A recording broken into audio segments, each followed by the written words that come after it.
KGF यानी Kolar गोल्डफील्ड्स। Civil engineer सात्विक सिंह कोलार गोल्डफील्ड्स के सामने अपनी टीम के साथ खड़े थे।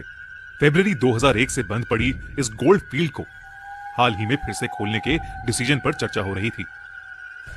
उसे दोबारा खोलने से पहले उस जगह की सेफ्टी इंस्पेक्शन करना बहुत ही जरूरी था। सात्विक और उसकी टीम इसी इंस्पेक्शन के चलते केजीएफ यानी कोलार गोल्डफील्ड्स आए थे। वो केजीएफ की माइंस के अंदर जाने ही वाले थे कि तभी एक बूढ़े आदमी ने सात्विक को रोका और उसे अंदर ना जाने की चेतावनी देने लगा। वो बूढ़ा आदमी देखने में बहुत ही अजीब लग रहा था। उसकी एक आंख तो बेहद डरावनी लग रही थी। उस बूढ़े ने सात्विक से कहा कि उसके लिए अंदर खतरा हो सकता है और वो अंदर बिल्कुल भी न जाए। सात्विक को लगा कि वो बूढ़ा कोई सरफिरा आदमी है। उसने उसकी बात पर ज्यादा ध्यान नहीं दिया और अपनी टीम को लेकर वो उस खाई जैसी दिखने वाली केजीएफ की माइंस के अंदर चला गया। जैसे जैसे वो गहराई में नीचे जा रहे थे, अंधेरा बढ़ता जा रहा था। माइंस की गुफाओं के अंदर का अंधेरा बहुत ज्यादा था। सात्विक भी धीरे धीरे नीचे उतर रहा था, लेकिन तभी उसे लगा कि किसी ने उसका लेफ्ट हाथ पकड़ा। सात्विक को लगा कि शायद हाथ पकड़ने वाला इंसान पीयूष होगा, क्योंकि पीयूष उन सब इंजीनियर्स में सबसे यंग था और वो ऐसी जगह पहली बार आ रहा था। जब सात्विक नीचे पहुंचा तो उसने अपने हेलमेट पर लगी लाइट को ऑन किया और तब अपनी लेफ्ट साइड पर देखा, लेकिन वहां पीयूष क्या, कोई भी नहीं था। सात्विक को यह बात बहुत अजीब लगी, पर वो उसे अपना वहम मानकर आगे बढ़ने लगा। 4 लोगों की यह टीम उस माइन का इंस्पेक्शन करने लगी। टाइम बचाने के लिए उन सब लोगों ने अलग अलग जाकर इंस्पेक्शन करने का सोचा। सात्विक उस खंडर हो चुकी केजीएफ को एक्सप्लोर करते हुए आगे बढ़ता रहा। तभी उसे अपने सामने से बहुत तेज कोई चमकती हुई चीज दिखी, जिससे सुनहरे रंग की रोशनी आ रही थी। उस रोशनी को देखते ही सात्विक उसकी तरफ खिंचा चला गया। जैसे ही वो उस रोशनी के सोर्स के पास पहुंचा तो उसने देखा कि वहां पर बहुत ही बड़ा एक पत्थर पड़ा है, जिसके बीच में से सोना चमक रहा था। सात्विक से रहा नहीं गया और उसने सोने से लदे उस पत्थर को अपने हाथ में ले लिया। जैसे ही वो टुकड़ा सात्विक ने अपने हाथ में लिया, वो चमकता हुआ सोने का टुकड़ा एक कंकाल का सर बन गया।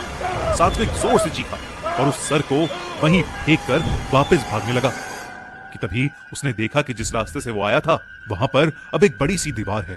सात्विक को कुछ भी समझ नहीं आ रहा था। वो जोर जोर से अपनी टीम वालों को आवाज लगाने लगा और कुछ ही सेकंड्स के बाद सात्विक को ऐसा लगा जैसे उसे भी किसी ने पुकारा हो।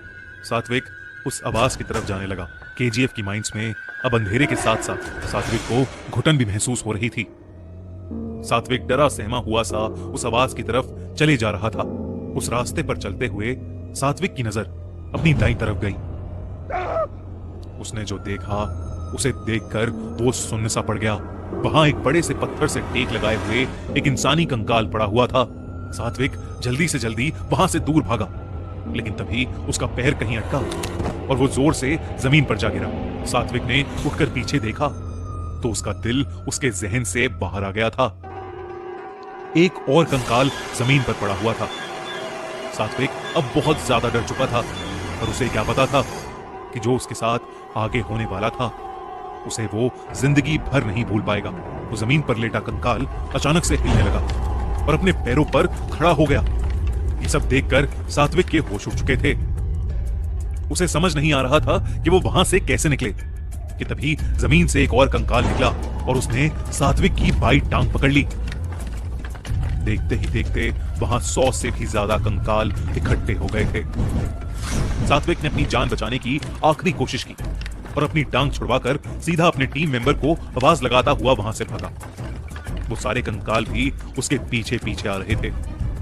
भागते भागते सात्विक को आखिरकार बाहर का रास्ता दिख ही गया। उसने ना आओ देखा न ताओ और वो सीधा उस रास्ते से बाहर कूद गया। सात्विक अब उस माइन से बाहर आ गया था और उसे बाहर उसके टीममेट्स खड़े हुए दिखे। उनके चेहरे से ये साफ दिख रहा था कि वो सभी सात्विक के लिए कितने परेशान थे, लेकिन वो सात्विक को देखकर बहुत ही ज्यादा हैरान थे, क्योंकि उन्होंने सात्विक को ढूंढने की बहुत कोशिश की थी, पर फिर भी उस पूरी फील्ड में वो कहीं नहीं मिला था। सात्विक ने जब अपने साथ हुआ पूरा हादसा उन्हें बताया तो उसके टीम मेंबर्स को उस पर विश्वास नहीं हुआ, क्योंकि किसी भी और टीम मेंबर के साथ वहां ऐसा कुछ भी अजीब नहीं हुआ था। सात्विक ने उस बूढ़े आदमी को भी ढूंढने की कोशिश की, वही बूढ़ा आदमी जिसने उसे अंदर जाने से रोका था, लेकिन वो कहीं नहीं मिला।